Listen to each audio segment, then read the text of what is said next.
Prince Albert is best known as the husband of Queen Victoria. Despite being the husband of one of the most powerful people in the world, his life was not all rainbows and sunshine. He was born on the 26th of August 1819 into the ducal family of Saxe-Coburg-Saalfeld. His parents were Princess Louise of Saxe-Gotha-Altenburg and Ernest III, Duke of Saxe-Coburg-Saalfeld. His father inherited the dukedom of Saxe-Gotha-Altenburg and combined it with his duchy to become Ernest I, Duke of Saxe-Coburg and Gotha.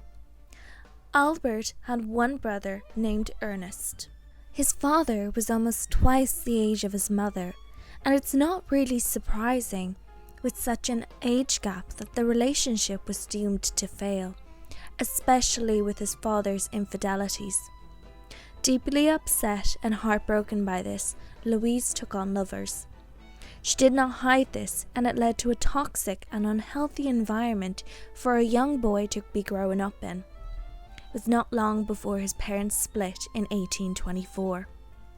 Albert's father gained custody of Albert and Ernest, and Albert never saw his mother again.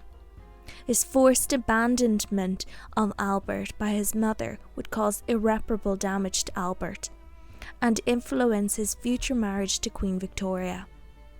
His mother married her lover Alexander von Hunstein, later died of cancer in 1831. His father married his niece Princess Maria of Württemberg. Albert did not look up to his father and was determined to be a better man than his father. He threw himself into his studies at the University of Bonn and excelled. As was often the case with royal families, his family wanted to arrange a marriage between Albert and his first cousin Princess Victoria of Kent, the heir to the British throne. Though Victoria was impressed by the prince, she was not ready for marriage, and in the first years of her reign, marriage was the farthest thing from her mind. Marriage between cousins was common in royal families, and the implications of consanguinity was not as well understood as it is today. Since his birth, his grandmother, the Dowager Duchess of Saxe-Coburg-Saalfeld, had been planning his marriage to Victoria, and there was a mutual agreement between the families. However, that caused a lot of pressure on the shoulders of the young prince, especially when many of the other suitors also fought for the Queen's hand in marriage. In 1839, Prince Albert visited the United Kingdom, and his arrival did not go unnoticed by Victoria. She found him to be very handsome, greatly matured, and his demeanour pleasant.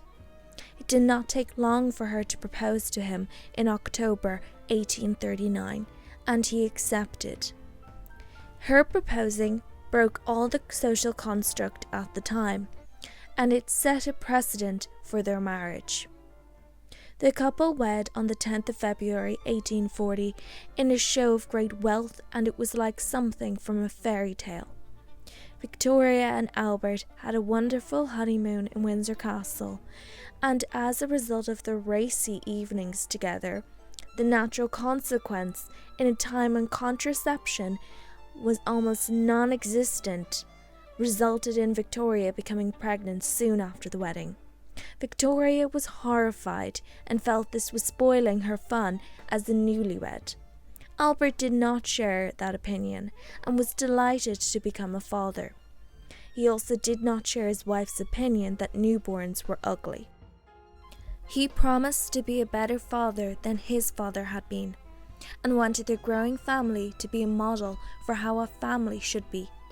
On the outside, it appeared that the royal family were perfect, however, that was far from the reality. Victoria had a volatile temper, and she and Albert could get into very loud screaming matches. Albert had been warned not to retaliate in case it caused Victoria to develop the same mental illness as her grandfather, George III. Oftentimes, Victoria would refuse to speak to Albert, and they would only communicate through notes. The concerns of his wife becoming mad came to fruition when, after one of their children was born, Victoria began to experience hallucinations. Albert was not the most sympathetic of husbands when it came to his wife. He was annoyed and impatient with his wife and could not understand her lack of control. As well as psychological health, their physical health was also under risk. Many months after their wedding, the couple went out for a carriage ride. Victoria was pregnant with their first child. The deranged Edward Oxford jumped out of the crowd and shot at the couple with a loaded pistol, intent on killing the Queen. The couple survived, and Oxford was found not guilty by reason of insanity and sent to Australia. Another hard blow for the couple was the birth of their first child, named Victoria.